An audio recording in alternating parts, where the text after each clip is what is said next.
SNMR Sridhar గారు రాసినటువంటి అరవింద నేత్ర 55వ భాగం. ఇక్కడేం చేస్తున్నావు అన్న అరవింద్ గొంతుకు భయంతో బిగుసుకుపోయింది అన్విత. బెదిరే కళ్ళతో వెనక్కి తిరిగి చూసేసరికి పళ్ళు బిగబట్టి కోపంగా చూస్తున్న అరవింద్ కనిపించడంతో, అది అన్నయ్య ఏం లేదు, వదిన బ్యాగ్ తీసుకురమ్మంటే వచ్చాను. ఆమె వైపు సీరియస్గా చూస్తుంటే, బావగారు ఎలా ఉన్నారు అంటూ హక్ చేసుకున్నాడు విక్కీ. నేను బాగున్నాను, కానీ నువ్వెలా ఉన్నావు? బాగా చదువుతున్నావా? మీ అక్క కోసం నీకోసం తీసుకొచ్చినవి నచ్చాయా? మా అక్క తీసుకురావడం నాకు నచ్చకపోవడమా బావగారు? చాలా బాగా నచ్చాయి. అది సరే, కానీ ఏంటి వచ్చి రాగానే వచ్చేశావు? ఆ మాట ఎందుకో నేత్రకి నచ్చక, అదేంటండి, మనం 10 రోజుల నుండి ఊర్లో లేం, నన్ను చూడడానికి వచ్చాడు, ఏ రాకూడదా అని అతని వైపు సీరియస్గా చూస్తూ అడిగింది. అరవింద్ కూడా కోపంగా ఏదో చెప్పబోతుంటే, నువ్వు మరీనక్క, ఇప్పుడు బావ ఏమన్నాడని అంత సీరియస్ అవుతున్నావు? ఎంత అక్కైనా 2 రోజులకు ఒకసారి ఇంటికి వచ్చిపోతుంటే ఎవరికైనా ఇలాగే మాట్లాడతారు. నువ్వు బావనలా అనడం నాకేం మాత్రం నచ్చలేదు అని. సారీ బావగారు, మా అక్కకి నా మీద కొంచెం ప్రేమ ఎక్కువ, అందుకే కాస్త సీరియస్ అవుతుంది. మీరేం పట్టించుకోకండి. కాలేజ్ నుండి వెళ్తూ మీరెటూ వచ్చారు కదా అని చూసి వెళ్దామని వచ్చాను. ఆప్యాయంగా నిక్కీ భుజం మీద చెయ్యేసి, మీ అక్క మాటలు పట్టించుకుంటే మేమిద్దరం ప్రతిక్షణం గొడవపడాలి.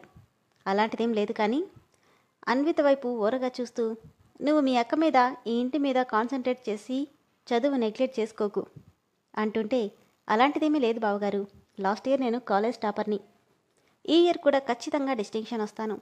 గుడ్ అని పని వాళ్ళతో ఒక బ్యాగ్ తెప్పించి, మా తరపు నుండి ఇవి అత్తయ్య మావయ్యకి ఇచ్చేయి.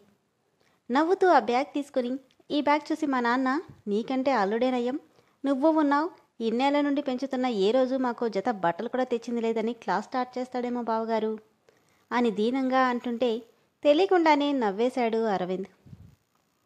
అలా ఏమీ అనర్లే, ఒకవేళ అంటే రేపు చదవయ్యాక ఇంతకు మించివి కొనిస్తానని చెప్పు అనగానే, సరే బావగారు, ఇక నేను బయలుదేరుతానని చెప్పి అందరితో పాటు అన్వితకి కూడా బాయ్ చెప్పి వెళ్ళిపోతుంటే, వాళ్ళతో పాటు బయటికెళ్తున్నా నవ్వుతూ వాళ్ళ వైపు వెళ్ళబోయి అరవింద్ చూసిన చూపుకి మౌనంగా తన రూంలోకి వెళ్ళిపోయింది అన్విత. ఆ రోజంతా అరవింద్ మీద కోపంతో అన్నం నీళ్లు కూడా మానేసిన నేత్రని చూసి, నువ్విలా నిరాహార దీక్ష చేసినంత మాత్రాన నువ్వు చెప్పినట్టు వింటాననుకోవడం నీ భ్రమ. తిండి నీళ్లు లేకపోతే నీ కడుపు కాలుతుంది తప్ప నా మనసు కరగదు. నేనెలా ఉంటానో అలానే ఉంటాను, అంతే తప్ప నీకోసమో ఇంకెవరి కోసమో నా మనసు మార్చుకొని నీకు నచ్చినట్టుగా ఉంటాననుకోవడం నీ అవివేకం. కాబట్టి ఇలాంటి సెంటిమెంట్ సీన్లు పండించి నన్ను గ్రిప్లో పెట్టుకోవాలనుకోవడం మానేసి నోరు మూసుకుని వెళ్ళి అన్నం తిని నిద్రపో అని గట్టిగా అంటుంటే, కోపంగా, నేనెవరిని గ్రిప్లో పెట్టుకోవాలనుకోవడం లేదు, అంత అవసరం కూడా నాకు లేదు. ఎందుకంటే అలా అనుకోవడానికి నా మొగుడు మనిషి కాదు, మరమనిషి అని కోపంగా చెప్పి కన్నీళ్లతో మరోవైపు తిరిగి పడుకుంది. నిజమే, నాకెలాంటి ఫీలింగ్స్ ఉండవు, కాబట్టి నేనొక యంత్రాన్ని అనుకో. నా విషయంలో నువ్వింత క్లారిటీగా ఉన్నాక నీ గురించి ఆలోచించుకోవడం దండగా. గుడ్ నైట్ అని చెప్పి మరోవైపుకు తిరిగి పడుకున్నాడు.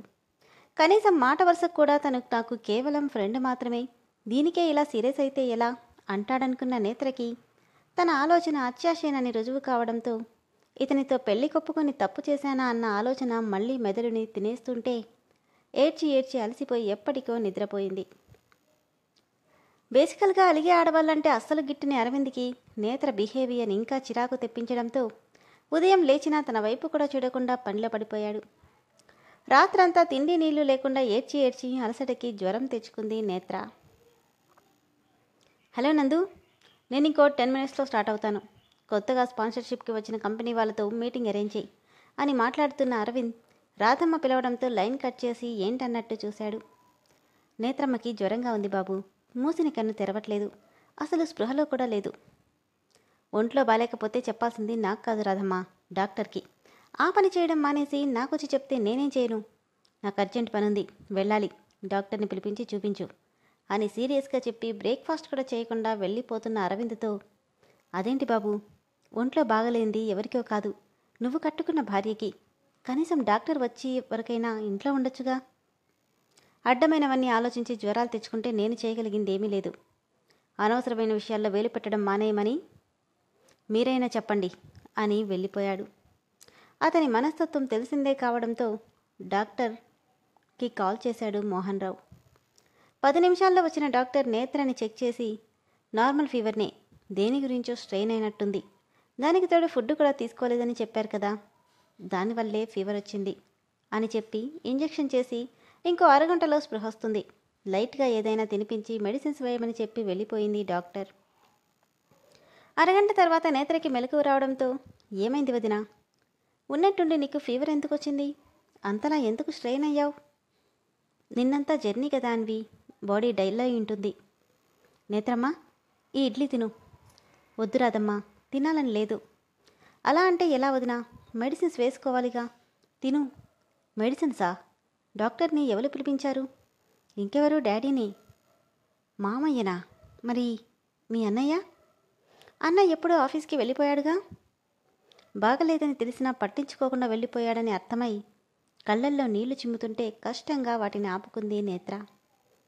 అరవింద్ బాబు గురించి మొదటి నుండి తెలిసిందే కదమ్మా, పైగా ఏదో ముఖ్యమైన పనిలో ఉన్నట్టున్నాడని మాటలు చెప్తూ నేత్రతో బలవంతంగా టిఫిన్ తినిపించింది రాధమ్మ. ఆ రోజంతా ఆఫీస్కి కూడా వెళ్లకుండా బయట మీటింగ్తో గడిపేసిన అరవింద్ రాత్రెప్పుడో ఇంటికి వచ్చేసరికి నీరసంగా ఏదో ఆలోచిస్తున్నా నేత్ర వైపు ఒకసారి రెక్లెస్గా చూసి ఫ్రెష్ అవ్వడానికి వెళ్ళిపోయాడు. 10 నిమిషాల తర్వాత బయటకు వచ్చిన అతని వైపు బాధగా చూస్తుంటే, టీషర్ట్ వేసుకుంటూ, ఏంటలా చూస్తున్నావు? భార్యకి బాలేకపోతే కనీసం ఎలా ఉందని కూడా అడగవా?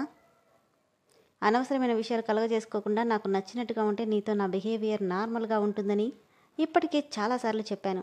అయినా వినకుండా నీకు సంబంధమే లేని వాటిల్లో కలగజేసుకుంటే నువ్వెవరన్న విషయం కూడా నేను మర్చిపోగలను.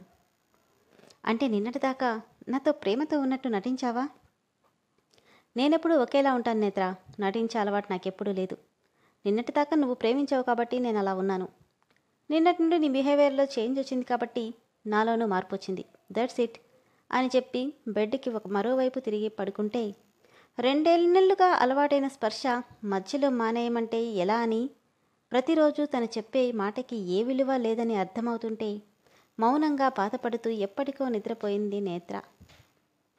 మధ్యరాత్రి ఎప్పుడో ఒళ్ళంతా చెమటలు పట్టేస్తుంటే స్పృహ కూడా లేనంతగా వెక్కిలి పెడుతూ నేత్రకి తన చెంపకి చేరిన వెచ్చని చేతి స్పర్శకి ప్రశాంతంగా అనిపిస్తుంటే ఆ చేతిని గట్టిగా పట్టుకుని తన గుండెలు కదుముకొని చిన్నపిల్లలా గుక్క పెట్టి ఏడుస్తుంది. ఆమె కన్నీళ్లు తుడిచి ఏడుస్తున్న కళ్ళ మీద పెదవులద్ది చల్లటి తడిబట్టతో ఆమె ఒళ్ళంతా తుడుస్తూ, ఎందుకలా బాధపడతావు నేత్ర?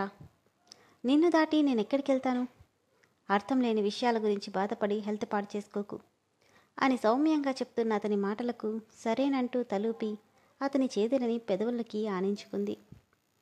ఒళ్ళంతా తడుముతున్న అతని చేతి స్పర్శకి కళ్ళు తెరవాలనిపిస్తున్నా నీరసానికి కళ్ళు తెరవలేకపోయింది నేత్ర. ఐ లవ్ యూ నేత్ర, లవ్ యూ సో మచ్.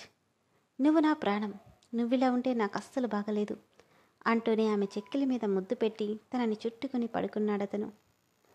ఉలిక్కిపడి కళ్ళు తెరిచిన నేత్రకి ప్రశాంతంగా నిద్రపోతున్న అరవింద్ని చూడగానే ఇదంతా కలని అర్థమై బాధగా కళ్ళు మూసుకుంది.